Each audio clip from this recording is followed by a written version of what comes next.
Number 3. Armed men outside my front door. I have been a long-time reader of this subreddit, so it is honestly kind of surreal that I now find myself writing about an experience that I had very recently. I'm writing these lines during the final days of January of the year 2024. I'm from Australia, but I'm living in Ecuador. I live in Ecuador, but I'm not from there. Therefore, I'm perfectly able to speak both my native language and Spanish. It was a Friday night and I had gone to bed early, as I had to work on Saturday morning. After reading in bed for a bit, I drifted off at around 10:30 p.m., only to wake up about an hour later so loud, to loud screams and people yelling profanities.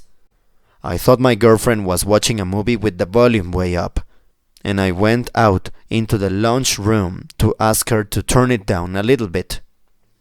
Instead, the TV was off, and my girlfriend was staring at the front door with her eyes wide.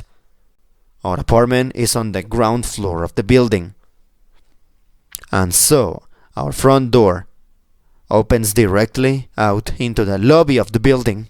The voices in question were coming directly from the lobby. I could not make out specifics. In my defense, I was half asleep, and the language of the country I live in is not my first language. But there was a lot of swearing involved. My first thought was that it was some kind of domestic dispute, but after listening, I realized it was a group of men that sounded extremely aggressive.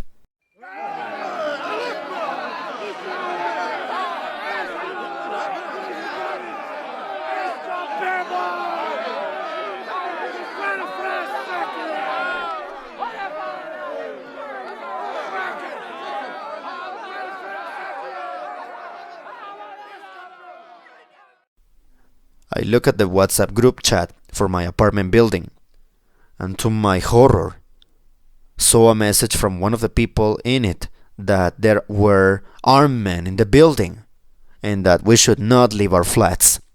The country I live in is experiencing a marked uptick in crime, and I had heard stories of armed groups of men robbing entire apartment blocks. But this had seemed fairly apocryphal to me. However, that was my first thought, that these men would kick down our door and rob us. One of my dogs started to growl at the commotion outside.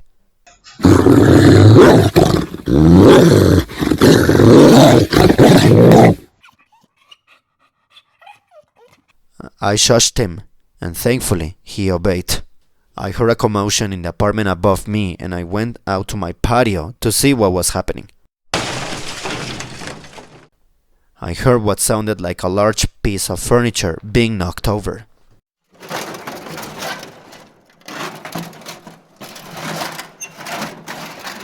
And women and children screaming in terror. At this point, I had no idea what was going on, but I knew that by now they would have robbed us already, if that is what they had planned to do. My girlfriend and I decided to hide in a small shed at the end of our patio, monitoring the group chat on our phones. Our bigger dog silently stood watch outside the door of the shed, his eyes locked on the sliding door at the end of the patio. I would find my smaller dog later cowering between the washing machine and the dryer. After 10 extremely tense minutes, I heard the screeching of tires, signaling what I hope was the perpetrators fleeing the scene.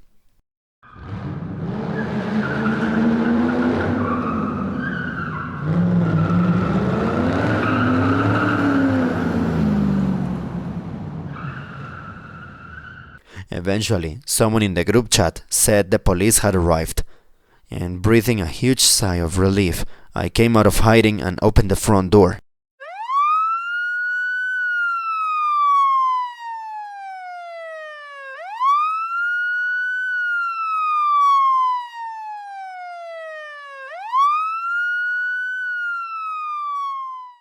Alarmingly, on the floor of the lobby there were zip ties that had been cut, and the security guard was talking to one of the tenants. The man was bleeding from a large gash on his face and looked extremely shaken. Over the next few hours, the story would unfold. The man I saw with the gash on his face was the tenant in the upstairs apartment, the one I had heard the commotion coming from. He was the owner of an import-export business, and for whatever reason had a sizable sum of money in cash hidden in his apartment. Someone had obviously found out about it and planned out the robbery that woke me from my sleep on Friday night. A group of 8 men had followed him into the apartment building's garage and ambushed him as he got out of his car, and judging from the gash on his face, roughed him up a little bit. Some of the group of 8 had gone to the lobby, surprised the security guard, and zip-tied him. The remainder of the group had gone up to the apartment, robbed it, and then fled the scene. It's fairly chilling to think that armed men were mere meters from my front door. So, to the armed men that stormed my apartment building to steal my neighbor's cash, let's not meet. This is a real horror incident. That event is an absolute horror to experience. Did the police call these criminals? Was the police helpful? May I know which country this happened? As far as I know, no, they haven't. I'll update in the post if I ever hear anything though. Oh, and by the way, it happened in Ecuador. I wanted to visit Ecuador as a tourist. Shit. I really wanted to visit Ecuador as a tourist, but shit. You should. The chances of things like this happening are very low. Although crime has gone up, there are still lots of safe places. I know some place in Europe because of crime they have locking bars that are across the doors like a jail and going to the foundation.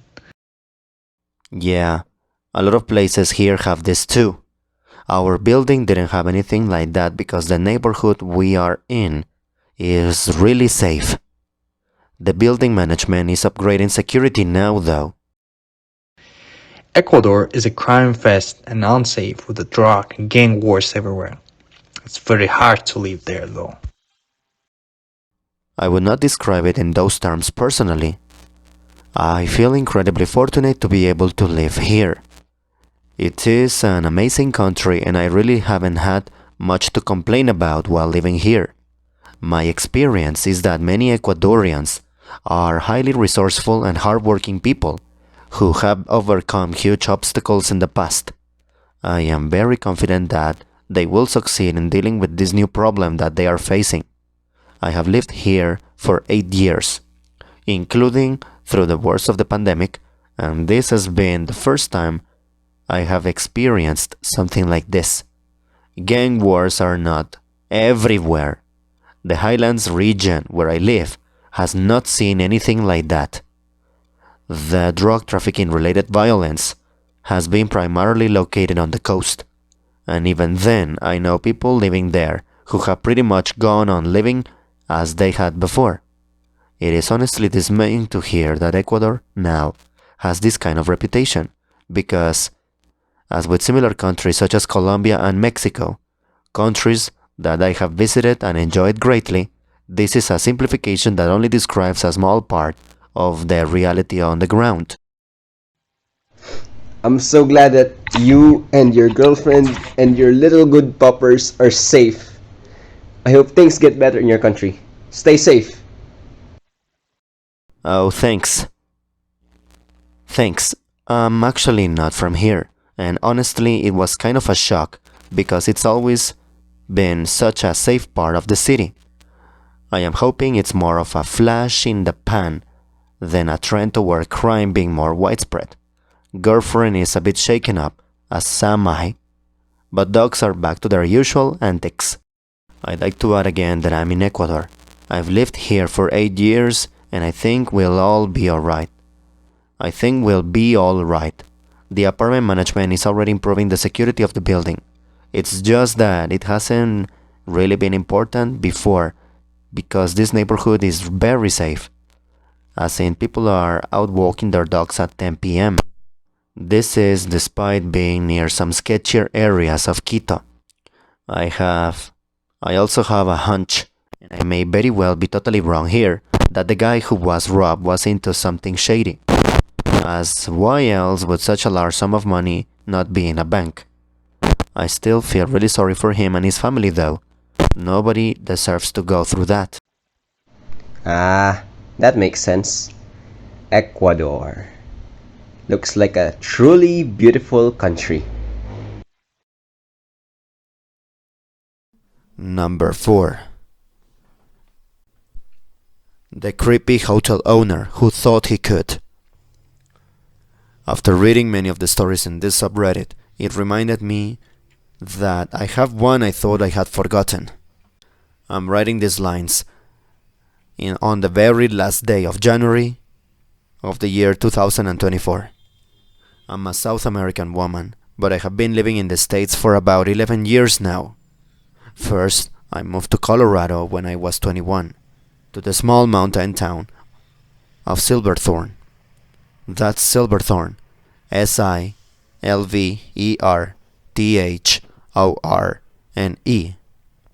Silverthorne. I was recruited by an exchange student program for college students in South America to come to the US, work and travel during summer break in the South. Up to that point, I had never seen snow in my life, so I was extremely excited to be living in a cold, snowy place for once. I was going to be working at a very popular hotel in the town of Frisco, not too far from the hostel I was living in.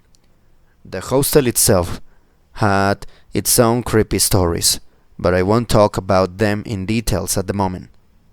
That will be for later, perhaps. So far, I didn't know exactly what kind of job I would be doing in the hotel. All I knew is that I was supposed to show up there on a certain date and time to talk to the owner, a Ukrainian American guy that was probably in his mid-40s back then. A Ukrainian American guy that was probably in his mid-40s back then. So I show up, introduce myself with the basic English I had at the time, and I tell him I'm excited to start working there.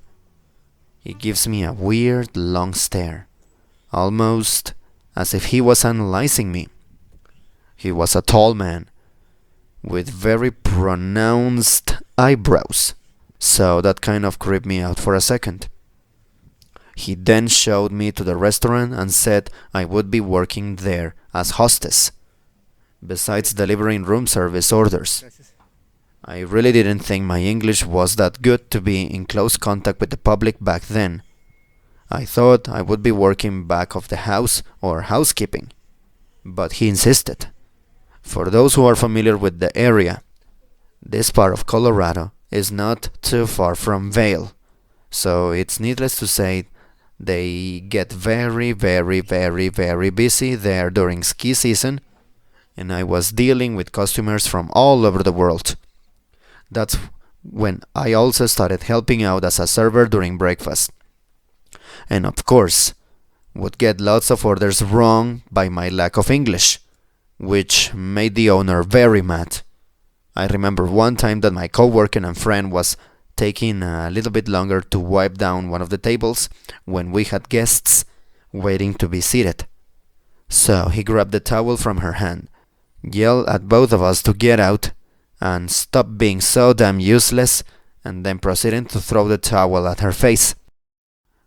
Let me just make a small note here to say that this girl was also an immigrant like me, with fantastic English and living in the country for years. But he would always try and find ways to show us how slow, dumb, or inferior we were compared to him, an American citizen. Then at night, after the place had slowed down, he would then act all apologetic and buy us drinks at the bar, make forward comments about my appearance, and even caress my legs. Yep. I was starting to feel uncomfortable around him and would always try to not be in the same room as he was. During working hours, I would be focused on customers or talking to my coworkers, and I would never make eye contact with him if he was present. On New Year's Eve that year, there was a big incident in the hostel I lived at. I was out that night with a few coworkers, but I learned later that one of the residents had gotten way too high on who knows which drug and started chasing down one of my friends, also from South America, inside the hostel, while pointing a gun at him, yelling racist slurs, and making death threats. He got arrested, but it was easy to say that most of the students living there no longer felt safe. While telling about the incident to one of my coworkers the next day, the big boss overheard the conversation and immediately came to check on me and made sure I was okay. I thought he was being nice and thanked him for checking. He said I should not be staying at the hostel anymore given the circumstances and invited me to stay in one of the hotel rooms, free of charge for the next 2 weeks while I looked for a new place. That seemed very generous of him, especially given the fact that the hotel would be completely booked often since it was the peak of ski season. I accepted his offer and moved in the next day. I was so overwhelmed with happiness for finally having some privacy. I was sharing a room with 5 other girls in the hostel and for getting some extra sleep before working my breakfast shift, since I was now literally living at work. Lol. That was until one night later that week, where I felt extremely exhausted after being slammed in the restaurant all day and delivering orders to several rooms. I was ready to get cozy in my hotel room and go to sleep. I was off the next day. I think it was around 2 in the morning when I woke up completely groggy and noticed that my door was open. I could see the lights in the hallway. Then I noticed the silhouette of a tall person standing inside my room and watching me sleep. I couldn't see a face, but could definitely tell it was a man. As I start realizing what was going on, I hear a metal clanking noise, as if he was getting ready to take his belt off. What in the actual fuck, I yelled. What in the actual fuck, I yelled. That person quickly got out of my bedroom. The next day I asked management and co-workers and said there was definitely someone in my room the night before. They said I was probably dreaming or someone from housekeeping must have gotten into the wrong room. Wrong room? At 2 in the morning? Housekeeping? The owner didn't comment on the case and stopped talking to me or even acknowledging my presence after that. To my relief, of course. Nothing else happened. I moved on. I got a new job, a new apartment to live in, etc. About a year after my little incident, while checking the local Submit Daily News, who do I see on the front page? Him, the owner. He had been arrested the night before after getting 2 female hotel guests way too drunk at the bar and letting himself into their rooms once they had crashed for the night. They woke up and there he was, standing in the room, staring at them while getting ready to make his next move. They screamed bloody murder and called the police immediately. Was it him in my room that night? I'm 99% sure it was, but kind of relief I didn't get to find that out. What creeps me out the most about this situation is that, what about those nights I completely crashed after one too many drinks? You know how the attitude can affect your alcohol tolerance? And oh man, it really did for me. I'm from the sea level and not a big drinker, but a few times I woke up with 0 memories from the night before. So the unsettling question is, was that the first time someone got in my room? Was that the first time someone got in my room? How many more guests at this hotel had this happen to them without even realizing that? I just googled Frisco Hotel owner arrested, and sure enough, the first result was an article about him entering the rooms of the female guest. Looks like a creep. I know, right? I froze when I first saw the news. Your boss was a racist, sexist creep who treated you and your fellow students, co-workers, particularly the women. It seems like shit because he knew he could get away with it. That was flat out sexual harassment, which he could have been reported for. The fact that he turned to be an even bigger creep, taking advantage of female guests, just shows what a sick bastard he was, and how he was more of a danger than you knew at the time.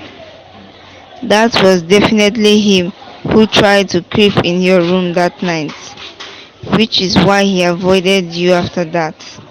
Thank goodness you were able to get out of there and move on to bigger things. Good to hear he got caught though, because what he was trying to do was despicable.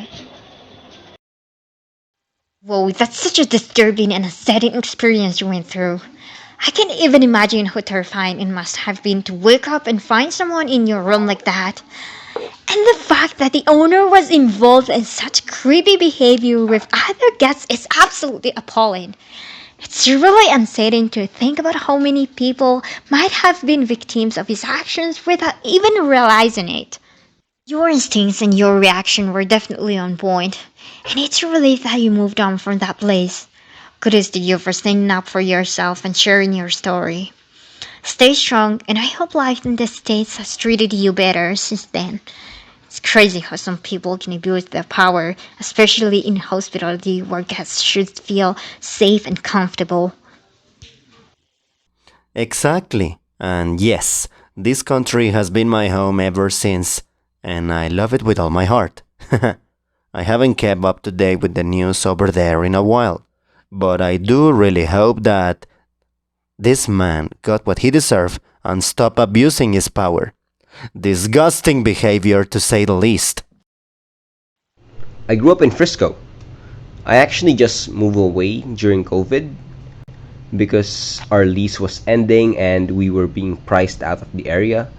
I'm curious what hotel this was at. I'm going to Google it and see if I can pull up the article, but feel free to DM me with the answer. Also, I miss the county so much. That place will always be my home. My parents started one of the popular breakfast places in town. It's not bread and salt or the log cabin, but sold it in like 2003 or something. I had a good friend running the front desk at the Best Western, I think.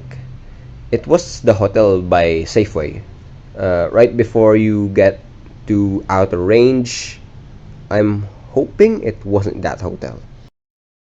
Not the best Western, but close. I live in California now, but occasionally I miss this place a lot too. Despite the creepy experiences I had while living there, I made some great memories too.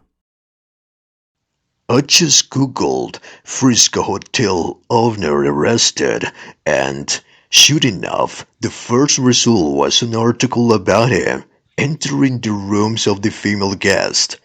Looks like a creep. Stay strong, and I hope life in the States has treated you better since then.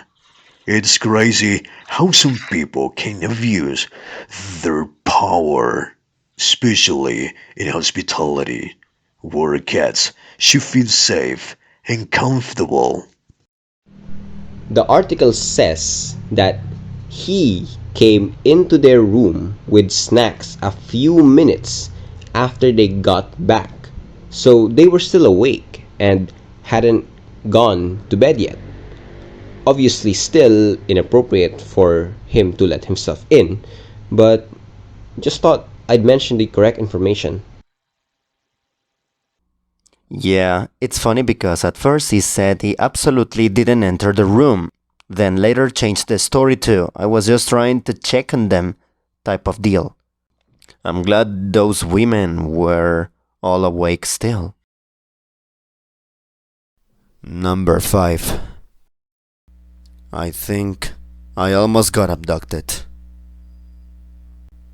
I'd like to start off by saying that I'm a male, I'm 29 years old, and I'm writing these lines during the very first days of February of the year 2024. I was partying out this Friday night with 4 of my female friends, 2 of which I have just met that evening. We were having drinks at a club in Central Europe. The night was going great. We were dancing and talking. All of us had fun. At around 2 a.m., the girls grabbed a taxi and went home. I have stayed a bit more in the club to finish my drink. I have danced on the stage for about 20 minutes. Then I have grabbed a taxi and went home. When I arrived on the street where I live, my drunk ass realized that I have no keys and I couldn't get home as I live alone. So I called another taxi and went back to the club to look for my keys. First, I went to the bar to ask if anybody has brought any lost keys to them that night. Unfortunately, they didn't have my keys, so I started to look for them in the club in every place I was in that night. I have turned on the flashlight on my phone and I have been looking for the keys in a mass of people. About 10 minutes go by and I haven't found anything apart from broken glass and cigarette butts.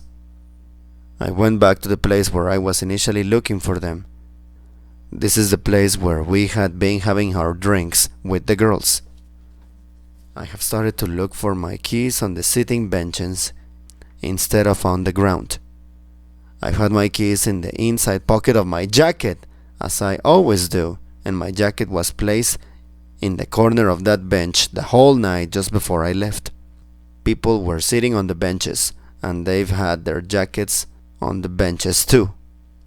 I sat down near the corner where I was sitting before, and besides me was a guy with lines of some drugs on his phone, freely giving them to other people.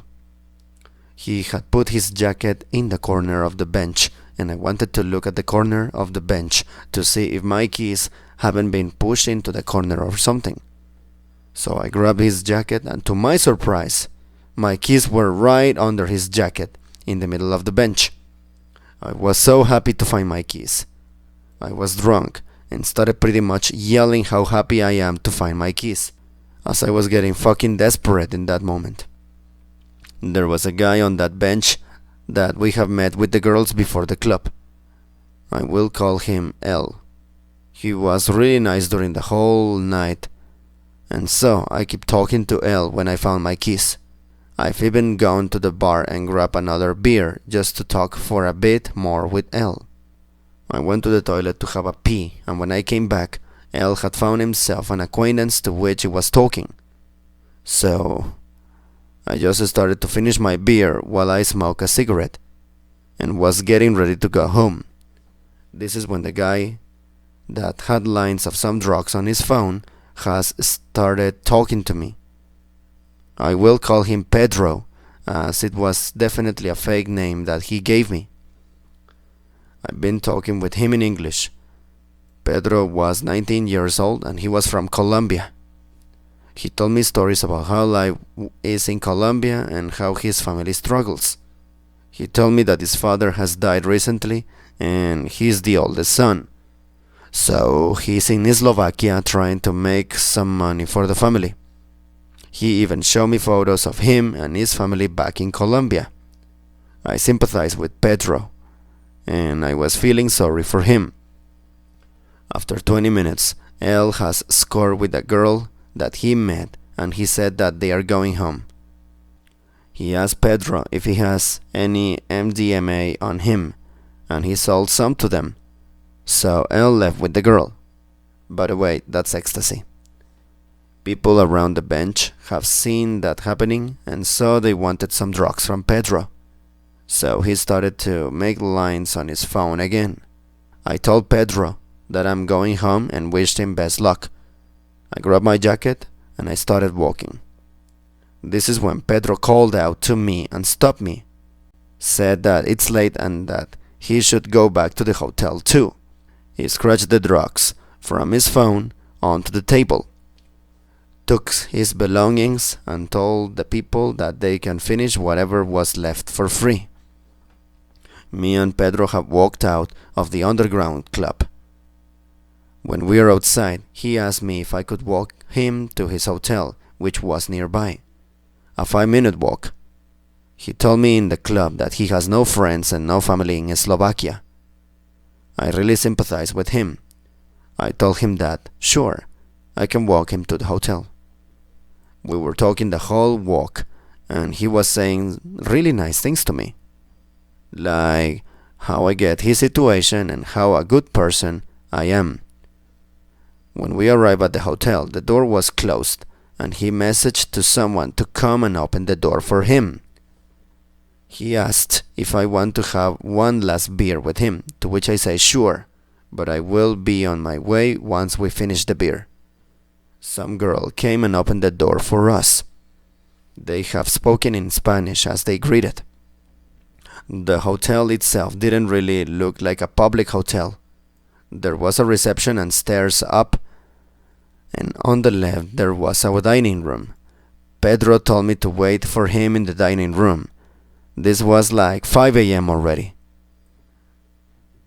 I went to the dining room, and there was a girl sitting with her laptop. I greeted her with "Hola" and sat down. Pedro came after maybe 3 to 5 minutes with 2 open cans of some beverage. There was a parrot and a Jack Daniels logo. The can was in gold color, I think. This is the moment that I should get suspicious and not drink from an open can. My naive and drunk ass overlooked this fact, and I have drunk from the can. I was talking with Pedro about all the drug cartels in Colombia and how is their politics fucked up. After about 10 minutes, I started to feel weird and look at my phone. My hands and eyes were tingling. I was quickly aware of what was happening now. I turned on the location and mobile data on my phone and put the phone on a direct pocket than I did that night. Pedro started to ask me how I'm feeling, to which my adrenaline levels blown up. I started to think that I'm being abducted by some Colombian human trafficking ring. My sight started to weirdly tingle, and the lights were blinding me. My jaw was fucked up as I was pushing my teeth together. I have taken drugs in the past, and this felt like an stimulant and a dissociative, which was really weird for me to understand. I tried to keep my voice calm and my mind present. I told Pedro that I know what is going on and asked him why he gave me a stimulant if he needs me unconscious.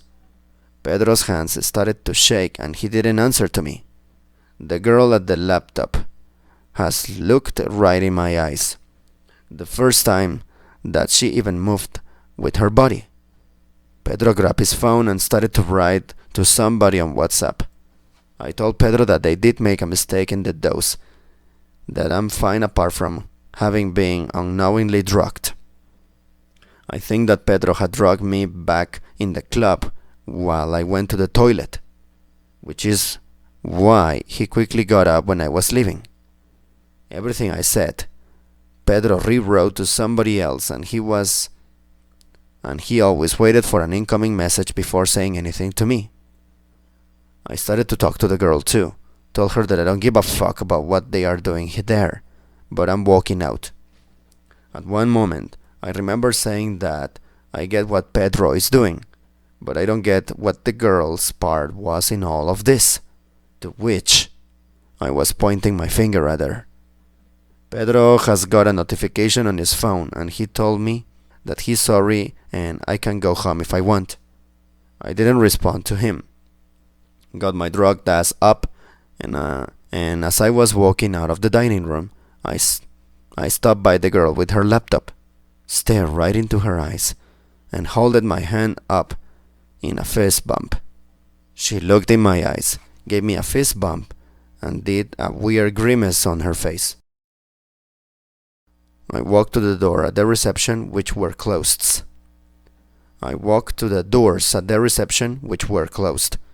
I started to kick and punch the doors while yelling, "Open the fucking door!"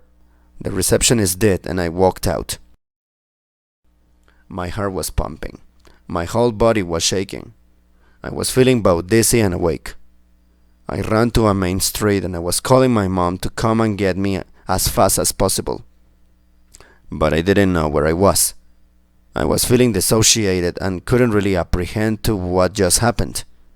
As I got to a main street where a bus stop was, I started to feel very paranoid. There was a white Mercedes suburban vehicle that stopped right in the main road near the bus stop that I stood on. They turned off the car lights and were just standing there. And I told all of this to my mom, and she told me to look for a camera. So I stood right under a camera which was at the bus stop to make sure that I'm seen. I was feeling and talking weirdly, to which my mom told me to talk to her, to tell her what I can see around me. I have seen a few people that walk to the main street. Everybody was on their phone and occasionally looking at me. One guy came close to the bus stop and I approached him while I still had my mom on the phone. I asked him what does he want from me, and he was like, "I'm sorry, do I know you?" To which I said that I'm sorry. After about 10 minutes of me being on the phone with my mom, the white suburban utility vehicle turned on the engine and left off. My mom came by car soon after. I was walking to her car on the road, but I couldn't walk properly. I felt paranoid. Lots of adrenaline going through my body. My heart was pumping so fast. I thought I'm going to have some kind of seizure. I managed to get in my mom's car. She was in her pajamas, so much scared. I started to tell her everything that happened. I told her to drive around our city instead of driving me in case they are following us. We were driving around for maybe an hour, talked about what happened during the night, how the inside of that building looked and all. My jaw was going so crazy that my mom could hear it, and she was really scared for me. The whole ride I was feeling really weird. At one point, I feel like my soul left my body. I can't really describe it. I didn't feel like myself, like I'm not real. Lights were blinding me and my vision was blurred and tingling, like my eyes were going up and down all the time. I didn't feel no rushes of euphoria or anything. I thought that they gave me some mix of drugs. I arrived at home at around 10:30. I'd arrived at my home at around 7:30 a.m. My mom stayed at home with me, comforting me. I tried to sleep, but I couldn't. We were talking about going to the police and also about if I am in any kind of danger anymore. At around 11 a.m. I fell asleep. During this time, my mom cleaned my apartment and my sister came to visit me. I don't know what I would do without my family. One of my girlfriends that was with me during that night came to visit me. As I talked to her, I thought that I got some kind of an episode, like schizophrenic or something. Like, why the hell would I be a target of something like this? I'm a chubby, bearded guy. Why would they want to abduct me? I'm afraid of going to the police, as our police department and politics are corrupt, and they always work with any kind of mafia for as long as I can remember. They would take my testimony, start to investigate, and then they would be stopped by their officials. I still don't fully believe that what happened to me was an experience with a human trafficking ring. However, there are so many red flags in it that I can't remember. However, there are so many red flags of it in what I can remember. However, there are so many red flags of it in what I can remember. Like, why would be Pedro scared after I called him out? Why would he stop talking to me unless someone sent him a message on his phone? Why would he even start to message somebody during our conversation? Why the fuck would he drug me without me knowing it? But ultimately, why the fuck would they let me go? San Pedro. So, Pedro, the two girls from the weird hotel, and possibly the Colombian human trafficking ring, let's not fucking meet again. And by the way, a little bit of an update. I went to the ER with my mom this early morning, as I woke up with spasms all over my body. They gave me an IV. They gave me an intravenous shot. They gave me an IV intravenous shot and sent a sample of my blood for toxicology report. They did some tests, like an electrocardiogram and blood pressure, and they've sent me home approximately 3 hours ago. The results of the toxicology just came by mail to my mom. There are traces of acetylfentanyl, ethylphenidate, and ketamine in my blood. Also, while I was being given the intravenous, the doctor said to my mom that this is not uncommon and that they've had a lot of patients who have been unknowingly drugged during the last few years. He said that this wasn't this common before. I'm relieved that you're safe. No further problems happened. You are lucky to have escaped from their jaws. I advise don't trust anyone blindly. What you see outside may not be their intentions inside. Beware of this. Be cautious around people. Maybe they were organ harvesters. Thank you for your kind words and advice. I will definitely be much more cautious from now on. I always look for the best in people and feel empathy for them. But I will never trust a stranger again after this experience. Also, yeah, they might really be organ harvesters indeed. This might be what they are doing. My mom is thinking the same. He probably just wanted to get you horny with some drugs he got from his friend. You had an unexpected reaction, so he started frantically texting the dealer. That's why it felt more like a stimulant. The building was probably a hostel for Colombians. The other girls just happened to live there. They probably weren't friends with Pedro and kept to themselves. You most likely had a run-in with some closeted creep that gets dudes high in order to sleep with them. Ever seen the movie Hostel? It's also set in your country. I've heard about the movie, but I've never seen it. I'll definitely try to find and watch that movie.